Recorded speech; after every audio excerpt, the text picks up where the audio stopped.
now when this crisis and pause time is going on in the world, when that finishes, how can I now go back out into the world with a better structure? Welcome to the Things You Can't Unhear podcast. I'm your host, Maritza Barone. In this show, I will introduce you to ideas, concepts, and mindsets that will open your mind to a new world of well-being and personal life growth. Through eye-opening interviews, we elevate people in the world doing amazing things for humanity and share insights that will shift you to become the happiest, healthiest, kindest, and most compassionate version of you. Hello everyone and welcome back to the Things You Can't Unhear podcast. So I've been a tad obsessed with interviewing life coaches on this podcast since this pandemic hit because honestly they have a wealth of information that we need right now. Many of the life coaches that I'm interviewing have been through really hard and testing times before and have not only overcome it, but are now teaching others how to overcome their own adversity with a toolkit that worked for them. And I've noticed throughout my interviews with these various life coaches that they all have very different stories, experiences, and unique ways of delivering the information, but many have very similar tools. And you know what? I find so much comfort in that because I realize that these tools work for whatever life experience may come our way. So in today's episode, I have invited the very unique and wonderful Kat John to talk to us.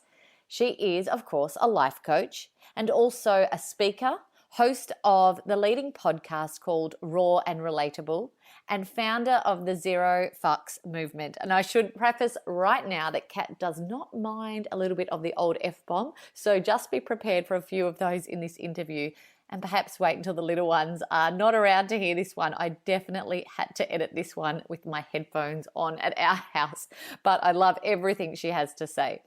What we'll learn in this episode is how we can deconstruct the ideas behind possible financial blocks that you may have and how we can use this time to get clear on our goals.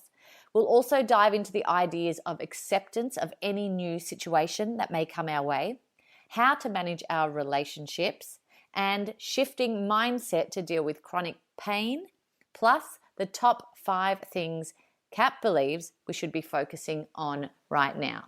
So welcome, Kat, to the show. Thank you so much for being here. I know you're going to lift our spirits more than anyone else so far. So firstly, how are you going? I am well. I'm well. As I was just saying before, just came back from a run with Bailey. It's kind of like my routine. Everyone's routine is out of whack. So my exercise is a bit later in the day now, but yes, feeling good after that, feeling fresh.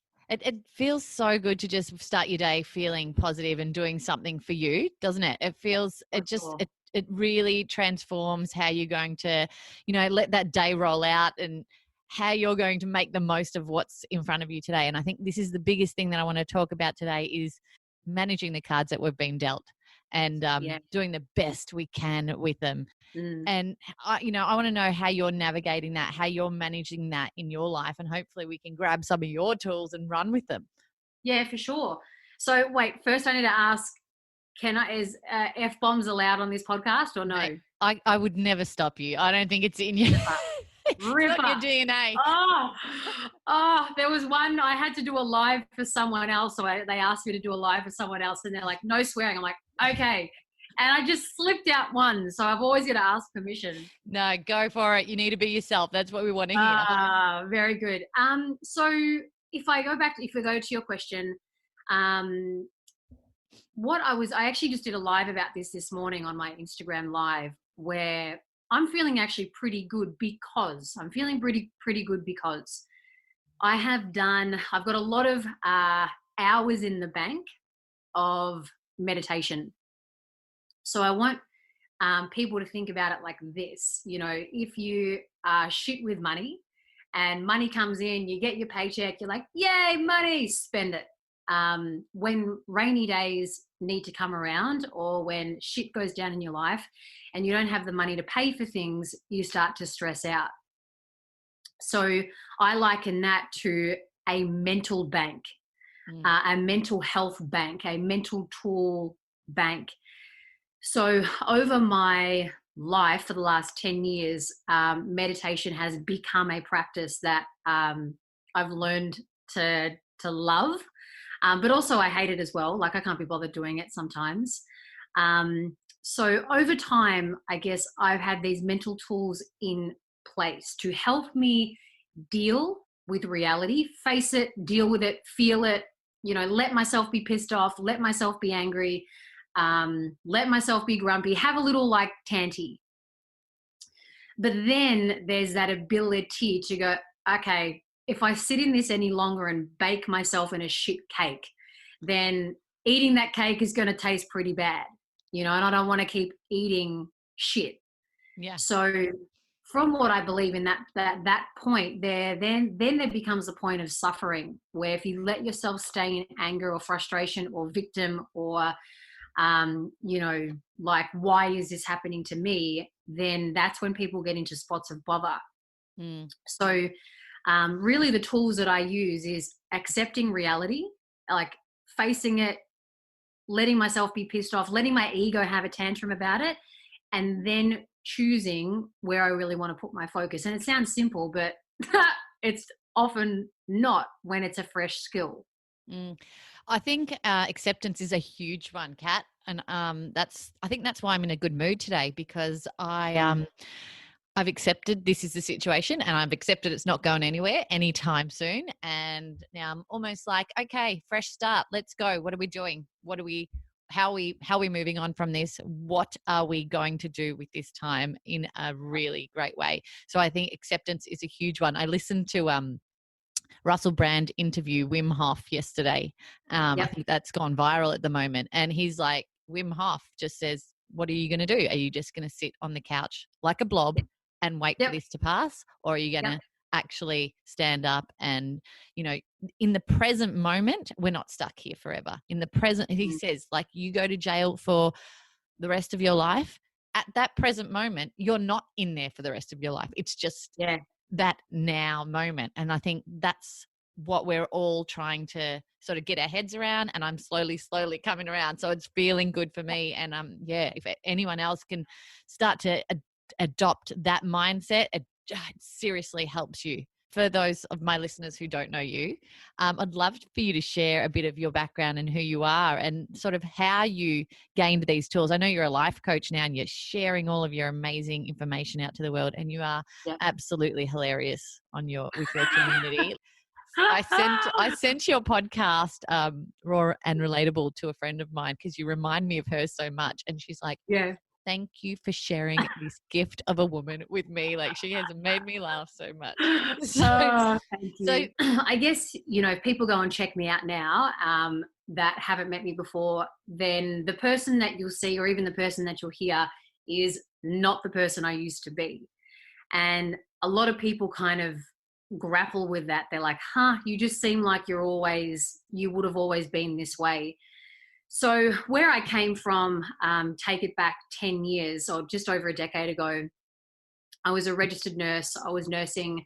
I was a big party head, going out on the weekends, 4-day benders, really had low self-esteem, people pleaser to my core, and really had no sense of self. I had no sense of self. My identity was wrapped up in who likes me, who doesn't like me, how can I make other people happy, to then feel that it's like a hit of heroin, of, oh, they like me, that feels amazing, which would only last for a period of time. So that was kind of like me in a nutshell, prior to transforming. When I started to transform was when I was 24. So prior to 10 years ago, that was me. a lot can happen in 10 years, hey?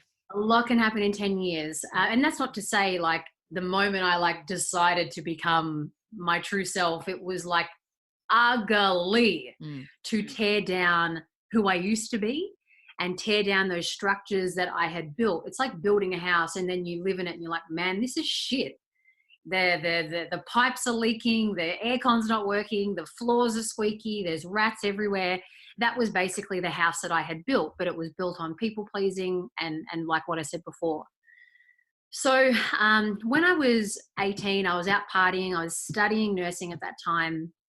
I got this god awful pain in my back when I was out partying, and my friends, you know, we were young and we were idiots, so they were like, "Just take another pinger, you know, you'll be right." So I did, and it exacerbated that pain. And then what happened basically from there on, that pain in my, it was started in my shoulder blade, my right shoulder blade. It didn't go away. And for a while, for the next 3 years, I was partying. And then when I was 21, I sort of pulled back because I had to go into the hospital systems to actually like serve people. Mm. So once I got into the hospital systems, I stopped the, I guess, partying, but I needed prescription drugs because this pain was really, really bad. It wasn't muscular pain, it was nerve pain.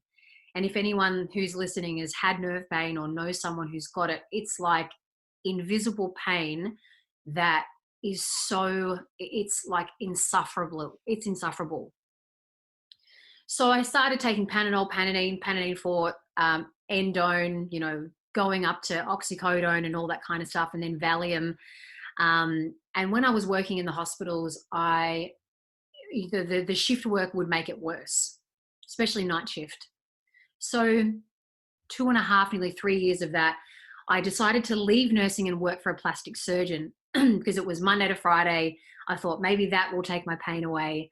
And I'll be fine. But during that time in the hospital systems, there was a few times that I would walk and my eyes would go blurry, or I wouldn't know how to walk upstairs, and I'd be like, am I just tired, or is something really going on here?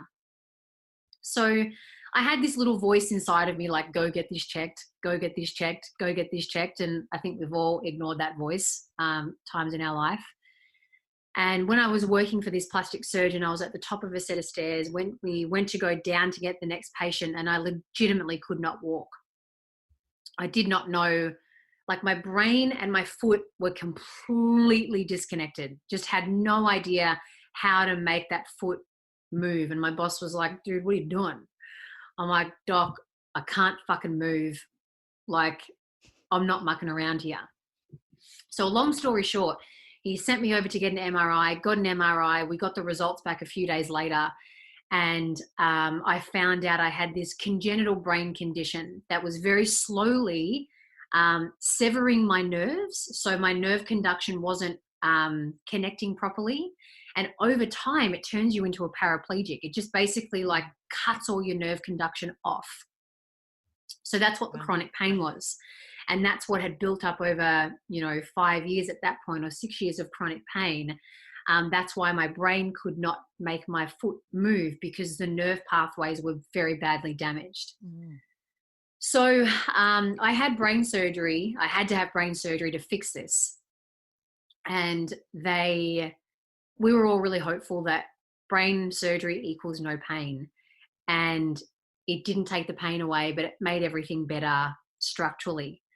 So they put me on these other drugs, which is it's an antipsychotic drug, but what it does is it tries to bypass the nerve that's in pain, so your brain doesn't experience the pain. Mm.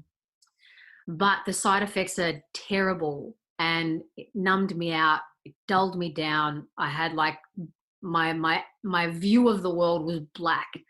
I just wanted to kill everyone, and I wanted to get out of life. I was very, very depressed. I was really overweight. I was a bitch to be around, like walking on eggshells. And 12 months after the operation, I just said, I can't do this anymore. I can't do life. I can't do anything. I wasn't doing anything. Yeah. My boss had to pull me aside at work and give me time off because I was being such a bitch to the patients coming in. Yeah. And my brother was like, ugh, I don't know how to be around you. My partner at that time was like, Jesus Christ, and what am I walking into? So I was toxic. I really was toxic. I was mentally toxic. I was toxic with medication. And I went to seek another opinion from a professor of neurology who started teaching me, didn't even teach me. He just told me in half an hour about neuroplasticity, visualization, going after something that you want, imagining something that you want, even though it doesn't exist in your reality, and visualize it and practice that every day and act in favor of that every day and watch what happens. So that was your tipping point, speaking to me. That was the last straw, and it was the gold that I needed. Mm. It was basically, he turned around and said to me, if you don't want to be in pain, you don't have to, which I was deeply offended by. And you're Deeply. like, yeah. And then, but you walked away and you're like, hang on, maybe I do have a choice. Correct. It was the first time I ever thought in my life I had choice. So it's like what people are going through now. You believe you have no choice. You may not have no choice that you lost your job, but you have choice over what you do next. And that was how we try and feel. Correct. Absolutely. Yep. So it was from there, I put the pills out. I just said, fuck it, I'm not taking it. And I sought advice from him, who said, it's okay if you do, because I was actually on a very low dose, but I was very sensitive to the drug. So I woke up every morning, feet at the edge of my bed, had no fucking idea what I was doing. No one taught me how to do meditation. No one taught me how to visualize, but I just sat there and I knew what I wanted. I wanted to be free. I wanted to be free. I wanted to be happy. I wanted to be just myself. But interestingly, for a long time, I thought I was focusing on that, but what I was actually focusing on was pain. I was focusing on, I don't want to be in pain. I don't want to be in pain. I don't want to be in pain, which kept manifesting more pain. So 10 months of that daily routine. And then, firstly, what that did was got me in touch with my mind, that I can control whatever I wanted to think in what I wanted to imagine.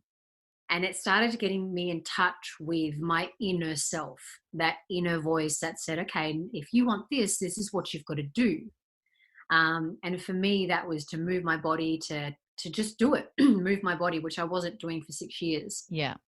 So I'd go out, I'd walk, I'd run, I'd just fucking do it, even though I was in pain, because I was in pain before anyway. And over that 10-month period, I was losing weight. I was becoming happy. I was focused on how I wanted to feel. I was focused on that end vision, that end result. And within 10 months, like, pain just wasn't even in my life anymore. And that's when I thought, Jesus fucking Christ, what is awakened in me? I need to like more of this. And you need to share it with everyone who will potentially listen. I mean, you've been in nursing from when you were in your 20s. So you've always probably wanted to serve and help other people. And now you're still doing it through your life coaching and through all of your community that you've built up over time, which is amazing. So that thing in you is still very much there. And the way that you've transformed your whole life, being in chronic pain, like I can't even begin to imagine. I know when I suffer from neck pain, which I would never call it chronic pain, but you become very bitchy, you become very moody, you become very irritable, and you can't think of anything else at that particular time.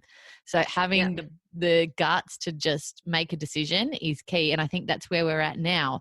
We have to make a decision. So for people who are financially struggling, for people who are struggling with their health, for people who are struggling with their motivation, let's sort of dig into that a little bit if we can. I know financial issues are so prevalent out there with so many people. How have you done it with your business? So if this was me, if you were interviewing me 2 years ago about 2 or 3 years ago about financial situation, I'd be fucked. I would be financially fucked. I had the way that I had structured my mentality around money, and the way that I would receive it, the way that I would go out and work for it, and the way that I would spend it was toxic. It was a toxic structure because I didn't respect it. I didn't treat it well. I wasn't treating myself well. So over time, because I was so sick of that fucking cycle of not having enough money, I wanted to change it. So by changing it, what I really had to do was get honest with myself and firstly recognize I'm fucking done with this. I'm done with like struggling. I'm done with just making it. I'm done with whatever it may be. So I then applied the formula that I learned 10 years ago. That formula of, okay, visualize how I would like it to be. How would I love my life to be? you know, in financial ease. It doesn't even have to be fucking abundance. Like, start with financial ease, or what it's like to just, you know, have money in the account where you feel confident and comfortable. Like there's a vision around that, and there's an energy around that. And then it's acknowledging, okay, where am I at right now? So you envision, and then you acknowledge where you are at. Okay, right now I'm struggling, I'm stressed, I am, you know, bleeding money. And then what you want to ask yourself and be honest about is, okay, well, what is my next best step? What is my next best step? A lot of people who I talk to about money issues, which was me in the past, don't look at their money, don't look at their account. I never used to look at my account ever, because I didn't want to see what I was spending it on.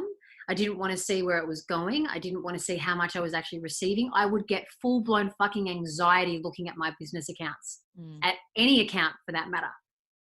So if anyone is in that situation where I was, it's about firstly knowing where it is that you want to go, but being very realistic with where you are at, and then getting that solid guidance as to what your next best step is. And often when it comes to money, it's very fucking practical. Where is your money going? I had a client of mine who has been in financial distress for such a long time. And I said to her, have you looked at your bank account? She goes, not for fucking ages. And I said, right, pull it up now. Pull it up now. I don't give a shit how much you earn. I'm not going to look at how much you earn, but look at it. Stare it in the face. And then now see, where is my money going out? When money comes in, where does it immediately go out? What are you fucking wasting it on? What are you blindly spending it on? And I know that's a hard, like, sometimes it's a hard thing to hear this, but it's about getting very real. If you're in financial stress, it's because you've been probably in financial stress for a long time, and there's not enough in the bank, literally. You haven't been smart with it. You haven't been respectful of it. So when it comes to money, for me, it had to become very practical way back when I was screwed with it. I had to be honest, get practical. Where am I spending? Where do I not need to spend? Where am I actually spending my time that is wasting my time? And how am I going to move forward? So that's what I've done in the past. And in terms of now, so in terms of like money coming in right now, I'm not getting like a whole new bunch of new clients like I do most days. Most people send heaps of inquiries. At the moment, that's gone quiet. Is that natural? Yep. Is that normal? Yeah. Am I taking it personally? No, because it's like everything's kind of slowing down at the moment. So knowing that, of course, there's a part of me, my ego, that's like, holy shit, what if like all the money that we've got then gets, you know, used up, drained. So instead what I'm doing, before I would have like my business account, and then I would draw a certain amount out that I would spend throughout the week. That would go to bills, that would go to luxuries, that would go to whatever. So being, you know, practical with money, I had to look at, cool, now what can I draw down that is less than what I used to draw down, and not fucking spend where I really don't need to spend, which I think a lot of people are naturally doing now anyway. Yeah. But moving forward, that is what you are going to want to do to help build your bank account back up. Yeah. I think we've just been handcuffed in a way so we can't spend right now. Like, correct. There's no shopping to do. There's no restaurants to go to. There's no bars to go and drink at. There's no correct. There's no retail therapy. Exactly, which is why this is an amazing time to utilize and go, okay, where was I spending it? Now when this crisis and, you know, whatever pause time is going on in the world, when that finishes, how can I now go back out into the world with a better structure, a better financial structure to operate on? Yeah. I'm glad you used the word structure, actually, because a lot of us now are working from home, and we've never had to work from home before in our entire lives. So it's a whole new ball game of trying to stay motivated and getting some discipline happening. What advice do you have for people there? I mean, I had a shower yesterday at 6 p.m. that is not cool. And I cannot do that every single day. And, today I woke up and changed that completely. Like I dressed ready to go, don't know where, but ready to go and ready to fire at like 8:30. Ah. How important do you think structure is in our life right now? Massively, massively, because we're so used to our lives being structured for us. A lot of us, whoever doesn't have a business, whoever's not owning their own business, are used to waking up, needing to be at work at 9 o'clock or 8:30. There's a meeting at this time. There's a deadline there. There's a deadline here. We're used to structure being built for us, just like even school. Yeah. Right. So the majority of people who are in that boat, being at home is like, what the fuck? What do I do? Am I Arthur? Am I Martha? Do I wake up and do I just go straight into my work? And a lot of business owners have contacted me to speak to their staff during this time because they are often just waking up and getting straight onto their computer. Yeah. Straight away, which funnily enough is often what they might have done when they were at work anyway, kind of like wake up and go straight to work, whereas this time I actually see a positive in this. You get to create your fucking day. Yeah. You get to finally like dictate how you want to spend your day today. Yeah. But for a lot of people, that's challenging because they're conditioned to someone tell me what to do and I'll do it. Yeah. It's change though. We have to adapt to this change. And it is exciting. You like, instead of that 1 hour commute to work or that half an hour commute or whatever it is, you've got that time to go, hey, what am I going to do with this? This is exciting. I'm going to bring something new into my life that's just for me. No one can take this away from me. This is my time. So what should we be doing? What do you think we should be doing in that time? My recommendation, this is what saves me. This is what serves me. I wake up in the morning and first thing I do is we go and take Bailey out for a walk. So we get up and we move our body straight away. So it's a gentle thing. Now, prior to this, I used to get up, go to the gym, come home, then take Bailey for a walk and then meditate. Whereas now I'm like, you know what? I can do a slower pace. So I'll wake up, but we move our body. We go down for a walk. We get out into nature. I go and look at the ocean. I smell the fucking air. I let the breeze come on me and I'm like, cool. I'm on the planet. I'm in the planet. Yeah. I'm out of my house for a minute too. Out of my house for a minute too. And then I come back and I will do meditation I won't say meditation. I will do my choices. And what I mean by choices is I will go into the visions of what I want to create in my life. Just like I was talking about before with the money, you might then come home, sit down and go, right, I'm financially fucked. Let's go and keep dreaming into this vision that I want to create. Assess where I am right now, find out what my next best step is. And that's what I'll keep focusing on. So after I have then done my choices, then I will sit quietly in meditation for 10 minutes. I'll just turn the music off, quiet, listen to the sounds that I can hear.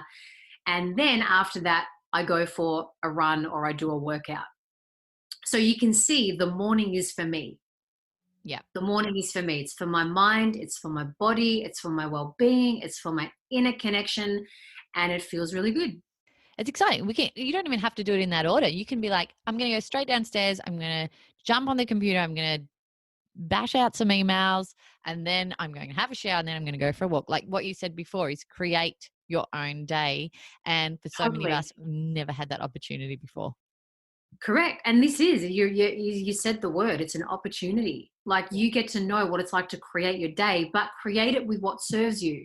If you're waking up, going straight on your laptop and you're sitting there and you're sinking there and you're in your, pajamas still, would I highly recommend that? No, not for the entire day or for the entire morning. Yeah. I still people have been given this time that they've got time. So they can have time to really go for that walk in the morning, to really sit down and meditate, to really just tune into themselves before getting into work. Yeah. We have what I believe we have prioritized work above a lot in our lives, which is why I think we all suffer mentally, which is why we are unhappy, grumpy. And a lot of us don't have that right now. So we're all like, hang on, who am I without this job? What am I doing again? What's my purpose? A sense of purpose is a massive thing. And we've just got to figure out what that is, even if we don't have a job for a while, I think, and while we're at home. You touched on we before, and I believe you're in a relationship. And Yeah. that's another thing that a lot of us are struggling with, is dealing with new challenges in relationships right now too, and sort of just being confined to a space together and seeing a lot more of each other. Yep. For those of us with kids, that adds another pressure and another challenge to us as well. How are you navigating that? I mean, I know we've just started to have split times where we're like, okay, this is my time to be alone. This is your time Yeah. to be alone. This is your time to hang with the kids. This is my time to record a podcast. It's bloody hard though. Like it's hard, and Yep. there's a lot of guilt too, because you feel like you're ignoring people or just, needing that time to yourself. But you're like, okay, I haven't spoken to my family for 3 hours and they're in the house. So it's, yeah, there's a lot of different thoughts and ups and downs for me going on in my head. How are you managing it? The last week, so I have my stepchildren on and off, week on, week off, or we have Steve's girls, and it was like the first week of being home there, so they were prematurely home from school. Yeah. We were like working out. I was working out my clients, which are online. Steve was working out his work, and then they were just at home. So what we were realizing was like, holy shit, it's so easy to like all venture off into your own corners of the house and get stuck into devices. Yes. The girls were just like doing fuck all on their device, TikTok or something. Yeah. 6.2 million people downloaded TikTok this month. Really? Yes. Wow, mate, the internet is going to break. I know. Oh my God. So they're not the only ones on TikTok. Don't worry. Wow. Holy shit. So by the end of the week, I'd say Friday, Saturday, Steve and I sat down and we were like, oh, this wasn't a great week in terms of, we all went out for a walk together. We all would like watch a movie at night together, but we said to Steve and I, just observe the obvious. We observe reality, face reality, and like, fuck, we could probably do this better as parents. Where now when they come back, what we're going to do is have just scheduled time. So 2 hours of Steve, me, the girls on our devices doing our things. We'd be working, they'd be on their devices, and then a 2-hour break. So that in that 2-hour break, the girls can go for a bike ride, or we can all hang out together, or I don't know, something that doesn't include a device. So we're going to try that. Is that going to work? I don't know. Yeah. Are we going to get to the end of the week where we're like, fucking everyone just go on your devices, we don't care anymore? It comes back to the structure, right? It just comes back. You just got to mentally, for your mind, you need some type of order. Otherwise we just sort of end up just floating 100%. By the wayside. 100%. Yeah. So in terms of Steve and I, we're going well. He was really stressed in the beginning because of one of his companies is a commercial cleaning company, and he was inundated. Yeah. So he was super stressed. He was looking into the news, and that impacted our relationship. The energy that he was harboring was like stressed energy. And I was like, ugh, can't deal with that.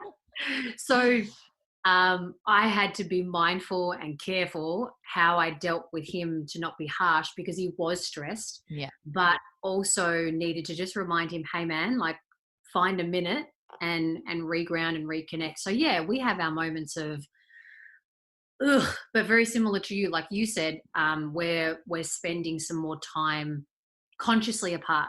Yeah. Yeah. I'll making go for my run by myself. Yeah. I think it's important. So there's some great little tips that you've given us and some good guidance. I can't leave this meeting without telling people about your zero fucks movement, because it's so cool. And I think we've got a limited amount of fucks to give right now. We've got to figure out where to put them. So yeah, the zero fucks movement, it's 2 years old now in terms of its like fruition. But there was one day, I was tuning in. So I was doing my choices and I was tuning into my vision. And one of my visions was to create wealth and abundance through my creative expressions. This was 2 years ago. So I was tuning into it and I was getting the vision and the feels and all of that. Felt amazing. And my next best step, the next best step that I got was to dance. And I'm like, huh? how the fuck is dancing going to like create wealth and abundance? And I said, do I need to be a pole dancer? Do I need to be like a stripper? Like what? So I was very perplexed. Anyway, so I've always used dance as a form of like just freeing myself, and that was a huge part of my transformation process, just free dancing. And so I went up do to you my have a dancing background? Yes. Oh, Yeah, I do. yeah. I do. Because I was like, you've got some danced good moves there. That's like I serious know. moves for someone who has not danced before. I'm impressed. I've always danced since I was a little kid. Yeah, awesome. So I went up into my little loft space, and I just put on some music, and I was like, well, I've been told to dance by my inner guidance, so I'm going to dance. I'll just do that. So when I was dancing, that little inner voice was like, record it. I'm like, why would I record it? My little egoic voice is like, why would I record it? There's no point recording it. Why you wouldn't do that? So I thought, fuck it, I'll do it. I'll record it. And after I recorded it, I was watching back at it, and I just said to myself, like, I should post this. I should post this and share with people, like, things that I do to like offload my shit, and just to feel lighter. So for half an hour, I was like, fuck no, you can't, don't post it. People are going to think you're an idiot. People are going to think that you're a loser, or that you're up yourself, or, oh my God, you should have heard the conversations going on in my head. And it was a Tuesday. It just happened to be a Tuesday. Like that's how ZF Tuesday, the Zero Fucks movement, came about. It was a Tuesday. And in that moment, I just said, you know what, fuck it. I'm going to post it. So then I just started to get creative. I'm like, what's a hashtag that I can use that's not out there? I'll use ZF Tuesday, which stands for Zero Fucks Tuesday. It's a Tuesday, so I'll add that in. And then I posted it, and I threw my phone on the couch because I didn't want to see like the comments. I'm like, oh my God, people are going to tear me down. But it was the opposite. People started commenting and were like, oh my God, this is amazing. I wish I could do that, or I do that at home, but I would never do it online. And then a lot of people were writing like, can't wait till next Tuesday. And I was like, what the fuck? What do you mean you can't wait till next Tuesday? Because it was not meant to be an ongoing thing. It was like, I'll just post this once and see you later. So then I started doing this every Tuesday. I would rock up on a Tuesday. I would record a dance and then post it up and have a little like a spiel about zero fucks, giving zero fucks and saving your fucks for the things that matter. Yeah. Over 6 weeks, people started joining in and started sharing their dancing, and I started posting it.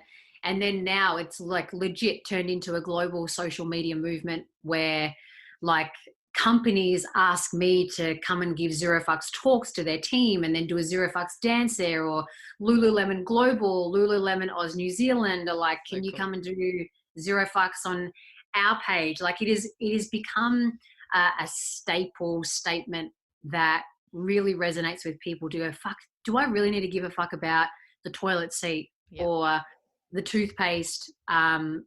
What can I save my fucks for that actually do matter to my life, to myself, to the world? So that's a perfect way to sort of end this. Is what should we, from your opinion, be giving our fucks to right now? What are the top 5 things that you think we should be really focusing right now? I think the first one is mental hygiene, your mental well-being. Like without that, we're fucked. Because how we think is how we feel, and how we feel is how we act. How we act is then what produces reality. Yeah. So if we've got shitty thoughts or toxic thoughts, or if you can't navigate your own mind, then number one, to save your fucks for that, implement meditation in your life. Fucking watch all the live videos that are going on out at the moment. Watch podcasts, listen to podcasts, read books, watch YouTube channels. Like one is your mind. Save your fucks for that. Yeah.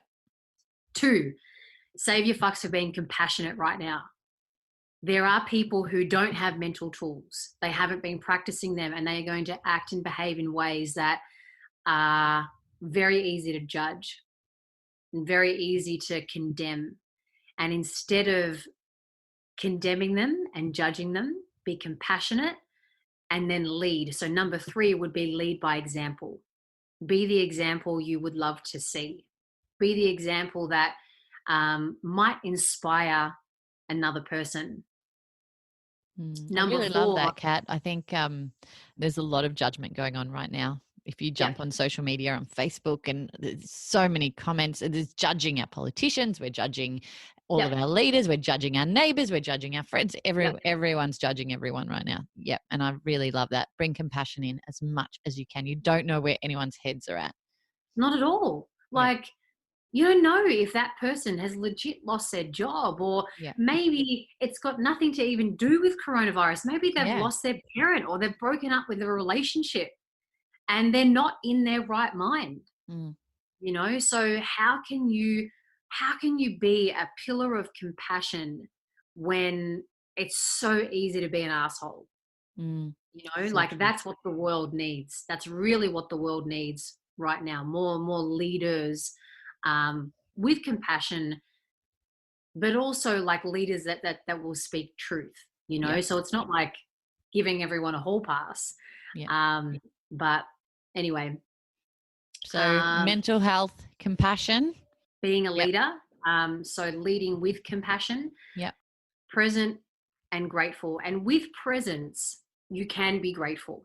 So you may have lost your job 2 weeks ago, but in the present moment, you might have your family, or you might have a neighbor that checks in on you. In the present moment, the fucking sun is shining on your face, and you still might have a bit of money in your bank account, and presence can bring about gratitude.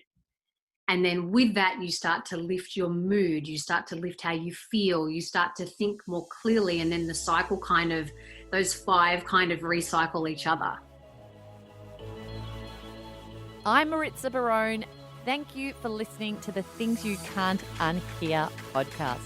I'd love to keep the conversation going. Let us know what you thought of this episode, and if something really profound came up for you that you want to share, let's talk about it. You can find me on Instagram at Things You Can't Unhear, or on my personal page at Maritza_Barone. And if someone you know will benefit from something that was said in this show, make sure you share it with them too. If you haven't already, hit the subscribe button and keep up to date with what's next. And if you can spare a few seconds, please rate and review the show on iTunes, just so other people can find us more easily and quickly. And as always, my friends, be happy, be healthy, be conscious, and be kind.